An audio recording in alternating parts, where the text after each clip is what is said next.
चुनावी समर 2022 में विकास के मुद्दे पर आज की रिपोर्ट में हम बात करेंगे ग्रामीण विधानसभा के विकास की। तो आइए मिलते हैं सपा के कद्दावर नेता विजय बहादुर यादव और हमारे वरिष्ठ संवाददाता चंदन निषाद की खास बातचीत। नमस्कार, एक्स्ट्रा न्यूज लाइव में आपका स्वागत है।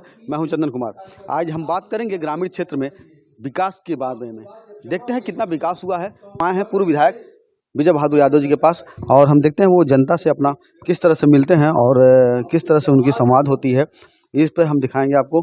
और ग्रामीण क्षेत्रों में अभी कितने विकास हुए हैं और कितने नहीं हुए हैं, इस पर हम चर्चा करेंगे, क्योंकि आम जनता की यही पुकार है कि जो भी काम हुए हैं वह कहाँ हुए हैं। इसके बारे में डिटेल में तो यही जान पाएंगे, क्योंकि इससे पहले भी ये विधायक रह चुके हैं और इनको जानकारी है कि ग्रामीण क्षेत्र में कहाँ पर और भी काम होने थे और कहाँ नहीं हुए थे। इनके कार्यकाल में जो भी काम हुए हैं उसके बाद जो बच गए थे वो हुए हैं या नहीं हुए हैं, इसके बारे में ये हम जानते हैं विजय बहादुर जी से। आपका बहुत बहुत स्वागत है हमारे चैनल में।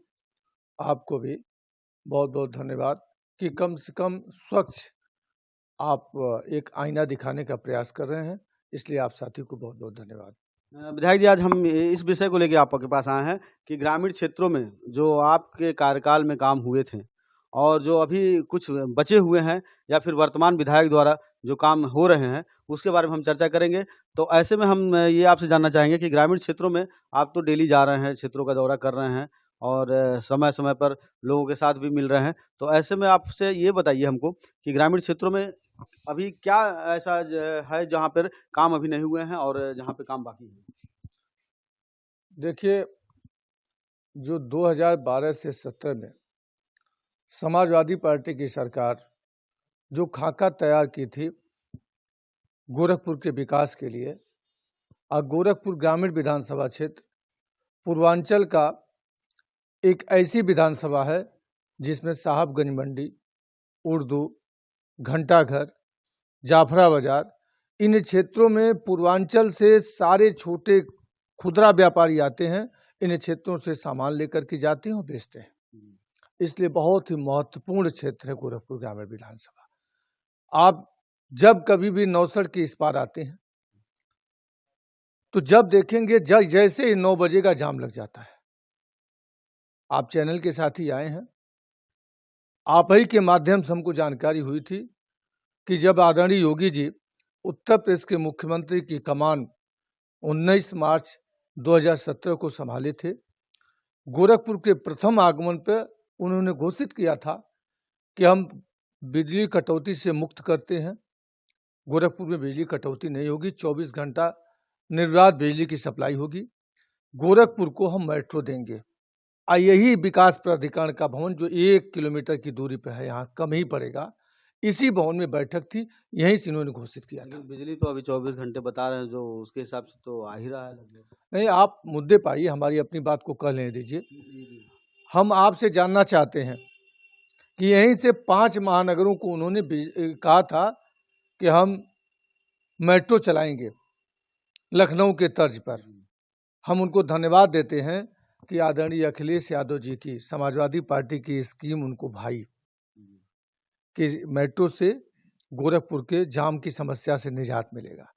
हम पूछना चाहते हैं कि मेट्रो पर कौन सा काम हुआ? अब तक डीपीआर भी नहीं बन पाया 5 साल में। एक सरकार जो 5 साल में एक्सप्रेस हाईवे बना देती है लखनऊ से आगरा 23 महीने में, वह सरकार मेट्रो दे देती है लखनऊ में, वह सरकार गोरखपुर से देवरिया, गोरखपुर से महाराजगंज, गोरखपुर से कालेसर को 4 लेन से जोड़ने का काम कर देती है। इनसे फ्लाइटिस के उन्मूलन के लिए गोरखपुर में medical college, BRD medical college में इनसे फ्लाइटिस वार्ड बना देती है। गोरखपुर में टेक्निकल यूनिवर्सिटी इस पूर्वांचल में नहीं था, मदन मोहन मालवीय को टेक्निकल यूनिवर्सिटी बना देती है। और एक मुख्यमंत्री जी इसी शहर का हो करके और कहते हैं हम मेट्रो देंगे। अब तक मेट्रो तो दिए नहीं, सिटी बस नहीं दिए। हम आपके माध्यम से, चैनल के माध्यम से कहना चाहते हैं, आप भी जानते हैं कि गोरखपुर अमृत मंडी से लेकर के अमर उजाला प्रेस के लिए डीपीआर भी तैयार था, मेधा परीक्षण भी किया गया था और उस पर 21 लाख रुपया खर्च हुआ था फ्लाईओवर के लिए। अब तक क्यों नहीं बना? यह जरूरी नहीं था? 21 लाख रुपया समाजवादी पार्टी की सरकार में खर्च हुआ है। अगर जो न उस खर्च हुए पैसे का और उस आवश्यक योजना का बंटाधार हो गया। अगर जो वह मेट्रो न चलाते, अमृत मंडी से लेकर के और अमर उजाला प्रेस तक फ्लाईओवर दे देते, तो शायद 4 चौराहे पड़ते हैं, चारों चौराहे पर जाम नहीं लगते। उसी तरीके से मोहद्दीपुर से लेकर के गुरंग मूर्ति तक तैयार था। 211 करोड़ रुपया का फ्लाईओवर की योजना बन के तैयार हो चुकी थी। आप बता दीजिए, इस गोरखपुर में एक भी फ्लाईओवर नहीं बना। लोग कहते हैं मुख्यमंत्री जी का शहर है। नहीं, कहा जाता है कि स्थानीय व्यापारियों द्वारा भी ये विरोध किया गया था कि फ्लाईओवर ना बनाया जाए।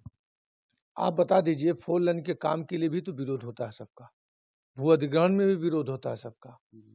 विरोध शब्द विकास को रोक देगा? आप हमको बता दीजिए, हम मोहद्दीपुर की बात नहीं करते हैं, लेकिन अमृत मंडी से लेकर के अमर उजाला तक क्या विरोध होता है, एक विरोधाभास का एक बाइट आप हमको दिखा दीजिए।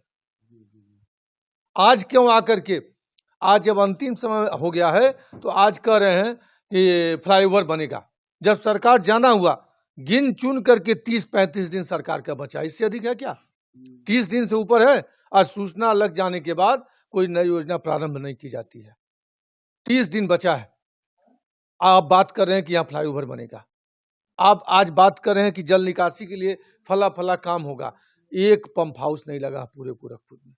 पूरे गोरखपुर में जल निकासी के लिए एक पंप हाउस नहीं लगा है, एक भी पंप हाउस नहीं बना। बताइए, आपका विधानसभा के जल भराव से कितना झेला है इस बरसात में, ये बताइए। हम तो जानते हैं, जब से हम लोग गोरखपुर में होश संभाले हैं तब से आज तक पट्टन और बिलंदपुर खंता, गोरखनाथ मंदिर के 500 मीटर पीछे और जाफरा बाजार में हमने कभी नहीं देखा था इस तरीके से जल जमा हो जो गले तक पानी हो। कभी आप भी चैनल के साथी हैं, कभी आपने देखा था?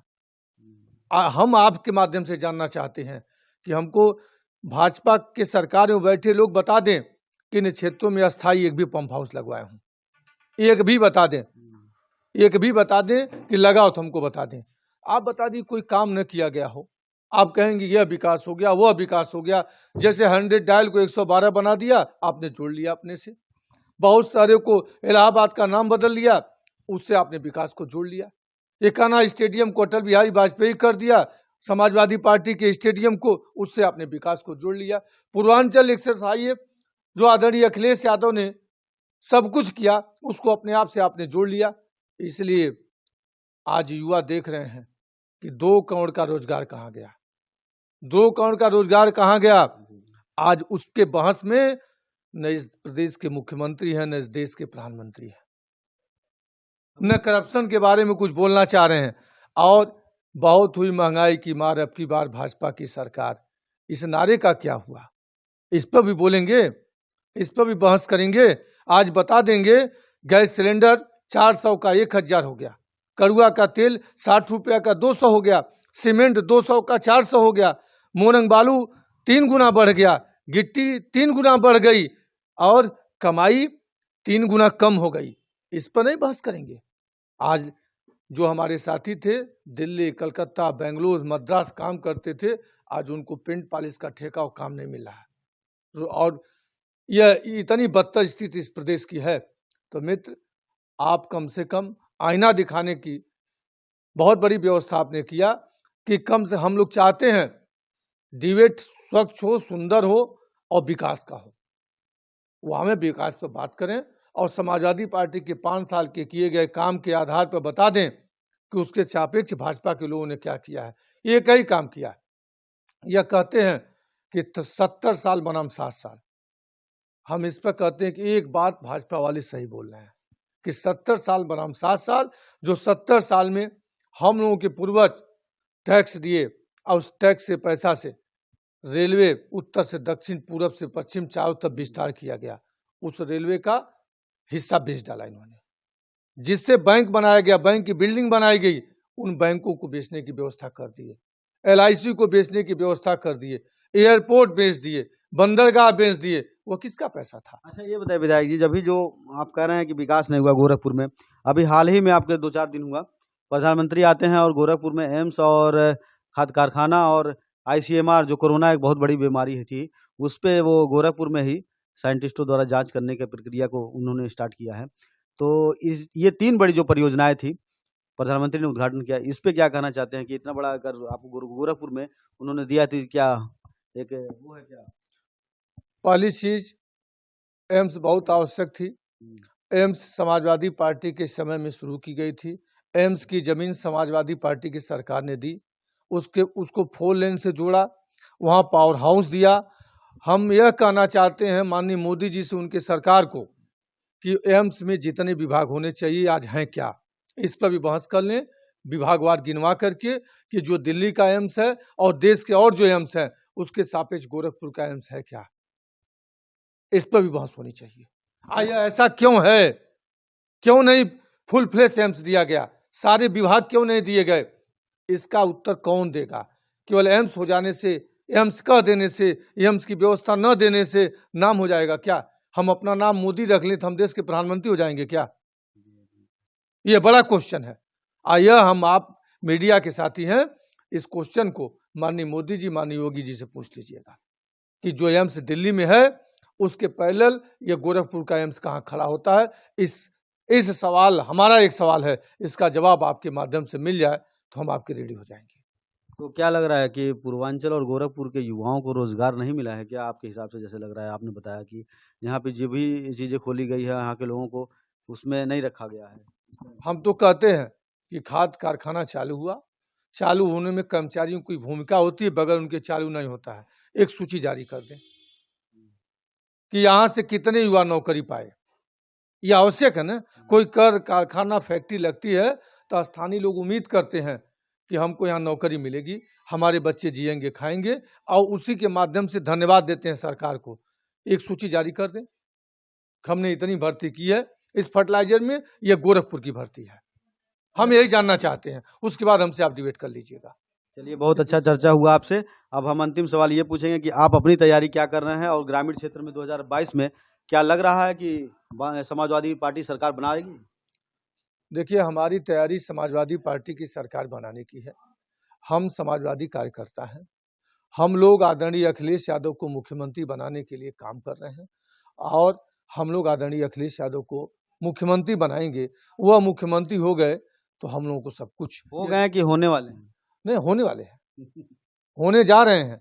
जो जनता का प्यार, जो जनता का स्नेह, जो जनता का सम्मान मिल रहा है, जनता देख रही है कि एक पढ़ा लिखा नौजवान, जिसकी भाषा, जिसकी बोली, जिसकी कार्यशैली, जिसका विकास 12 से 17 में लोगों ने देखा है।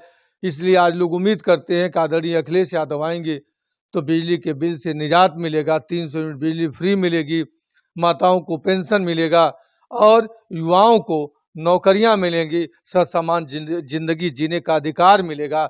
इसलिए आज आदरणीय अखिलेश यादव की तरफ लोग उम्मीद भरी निगाह से देख रहे हैं। आपके शहर में आपके इस गोरखपुर जनपद में 9 विधानसभा है। इस 9 विधानसभा में कितनी सीटें समाजवादी पार्टी जीती? हम तो यह जानते हैं कि गोरखपुर की 9 विधानसभा समाजवादी पार्टी जीतने जा रही है। जो युवाओं के अंदर जो चाहत है, जो करंट है, उसके आधार पर समाजवादी से किसी की कोई लड़ाई नहीं है। हर युवा समाजवादी पार्टी का नेता कार्यकर्ता बन करके लड़ रहा है। इसलिए 2022 में आदरणीय अखिलेश यादव इस उत्तर प्रदेश से मुख्यमंत्री बनने जा रहे हैं, जिसमें गोरखपुर की बड़ी भूमिका होगी। तो ये थे विजय बहादुर यादव जी, जो पूर्व विधायक भी रह चुके हैं और ग्रामीण क्षेत्र में इनका काफी दबदबा भी है, और ये बेबाक और वो उससे बोलते हैं और विकास की बात करते हैं, ना कि जातिवाद बात करते हैं। एक्स्ट्रा न्यूज से चंदन कुमार। पूर्वांचल में क्वालिटी एजुकेशन और एक्सीलेंट प्लेसमेंट के लिए अनेकों राष्ट्रीय और अंतर्राष्ट्रीय पुरस्कारों से सम्मानित KIPM गीटा Gorakhpur. Admissions open for B.Tech, B.Pharma, M.Pharma, MBA and polytechnic. जब गोरखपुर में KIPM है तो कहीं और क्यों जाना? KIPM गीटा गोरखपुर।